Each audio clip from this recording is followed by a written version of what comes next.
21ª razão por que não guarda o sábado. Assim, o autor de 30 razões por que não guarda o sábado apresenta a sua 21ª razão. Nas resoluções tomadas pela Igreja no Concílio de Jerusalém, nada consta sobre a necessidade da guarda do sábado. E então continua. O Concílio de Jerusalém foi convocado justamente para tratar da obrigatoriedade ou não da observância da lei de Moisés, na qual, é claro, está incluída a guarda do sábado. Após muita polêmica por parte dos sabatistas, chegou-se à conclusão unânime, com o parecer do Espírito Santo, de que não há necessidade nenhuma dos cristãos guardarem a lei de Moisés, visto ser um jugo pesadíssimo, que nem mesmo os próprios judeus, que viviam debaixo da dispensação da lei, conseguiram carregar. E então ele cita Atos capítulo 15, 28 e 29. Na verdade, parece bem ao Espírito Santo e a vós que não imponha mais cargo algum, senão estas coisas, que vos abstenham das coisas sacrificadas a ídolos e do sangue e da carne sufocada e da fornicação, das quais estas coisas fazei bem se vos guardar. Ele continua sua narrativa. Que alívio para nós o fato de os apóstolos serem homens que andavam no Espírito e que eram por eles instruídos, que tudo faziam com humildade e honestidade, sobre a direção sábia e inteligente do Espírito Santo, o qual jamais colocou sobre os discípulos do Mestre jugo pesado, porque o jugo de Cristo não é pesado, antes é suave e leve. Mateus 11, 28 a 30. E ele concluía então a sua narrativa dizendo: ai de nós se os sabatistas tivessem levado vantagem por ocasião do Concílio de Jerusalém, se a nova Igreja de Jesus Cristo, em concílio, sob orientação do Espírito Santo, não votou a guarda do sábado para os cristãos, é porque essa doutrina não foi aprovada e passada pelo Mestre aos seus seguidores. Essa é a narrativa, essa é a 21ª razão. E eu preciso aqui deixar claro que não sei qual a razão, mas se o autor tivesse apresentado exatamente Atos capítulo 15 e os 2 primeiros versos, veria que não se trata ou não se tratava exatamente da lei moral de Deus. A discussão não era em torno da lei moral de Deus. Veja, o sábado é o 4º mandamento da lei moral de Deus.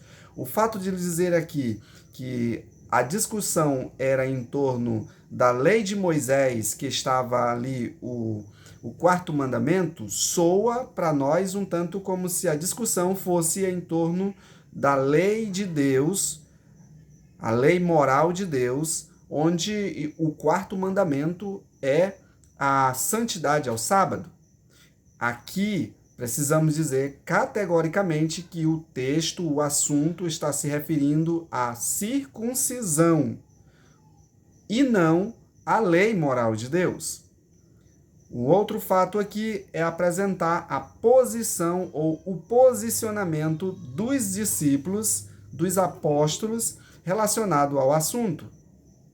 Quando é mencionado aqui que eles não deviam, ou seja, a igreja em concílio não devia colocar além daquilo que já foi, que já tinha sido ensinado, senão a abstenção de comidas sacrificadas a ídolos, a imoralidade sexual, animais estrangulados, né? Mortos por estrangulação, e a alimentação de sangue.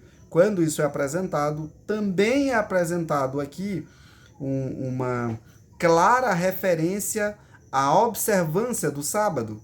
Tiago diz que as palavras de Tiago nós não devemos impor a mais daquilo que já foi orientado, porque, diz ele no verso 21, desde os tempos antigos, Moisés tem sido pregado em todas as cidades e tem sido lido em todas as sinagogas todos os sábados. Tiago faz uma referência direta que as orientações de como o cristão devia proceder tinham sido há muito tempo apresentado e continuavam sendo apresentadas todos os sábados nas sinagogas. Assim nós vemos no versículo 21. Para que a gente tenha aqui um texto bem coeso, vamos ler o 19, o verso 19, o verso 20 e o verso 21. Assim Tiago diz. Tiago, aqui na verdade, ele era a pessoa que presidia todo o concílio ali, após ver ambos os lados, tanto Paulo quanto Pedro, quanto também ali os judeus que apresentavam a questão de que os conversos, né, os gentios que estavam se convertendo deviam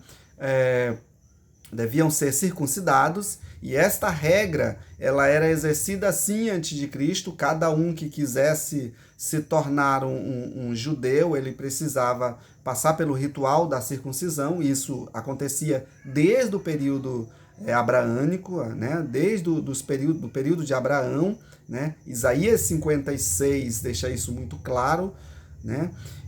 Aqui ele está dando uma referência muito direta àquilo que devia ser colocado e deixar de lado, veja, a discussão era deixar de lado a necessidade de cada um daqueles que se tornasse um servo de Jesus, um discípulo de Cristo, receber o sinal tribal da circuncisão. Assim ele diz no verso 29, portanto, julgo que não devemos pôr dificuldades aos gentios que estão se convertendo a Deus. Verso 20. Pelo contrário, devemos escrever a eles, frise bem, escrever a eles, dizendo que se abstenha de comidas contaminadas pelos ídolos, da imoralidade sexual, da carne de animais estrangulados e do sangue.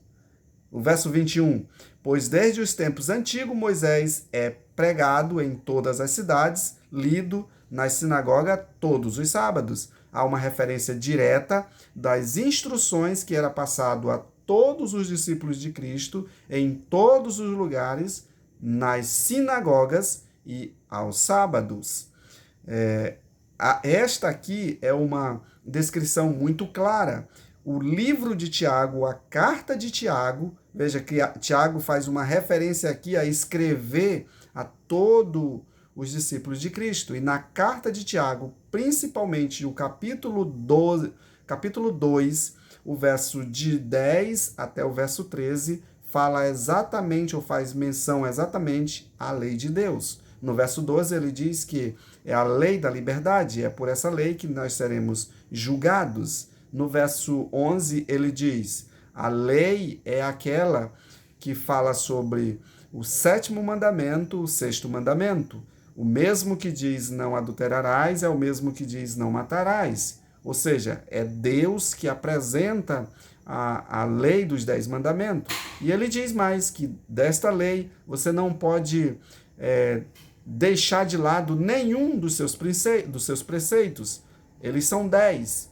Então você não pode fazer referência apenas aos 9 e deixar então um deles. Então você não pode deixar o primeiro, você não pode deixar o segundo, o 7º, o 3º, o 4º, nenhum. Todos eles são especiais. Assim, com essa abordagem, fica claro que o assunto aqui em discussão não era a lei de Deus, o assunto aqui em discussão era apenas a circuncisão, e os discípulos aqui, sob orientação do Espírito Santo, deixam bem claro que o povo ele era sempre instruído a adorar a Deus. E como Tiago diz, no verso 21, isso acontecia sempre nos sábados. As reuniões da sinagoga eram sempre aos sábados. Se ele não substituiu esse dia de adoração aqui, esse dia de instrução, esse dia de santificação, aqui nós não temos base para substituí-lo. Nós não temos base bíblica para dizer que agora já não é mais sábado e sim domingo.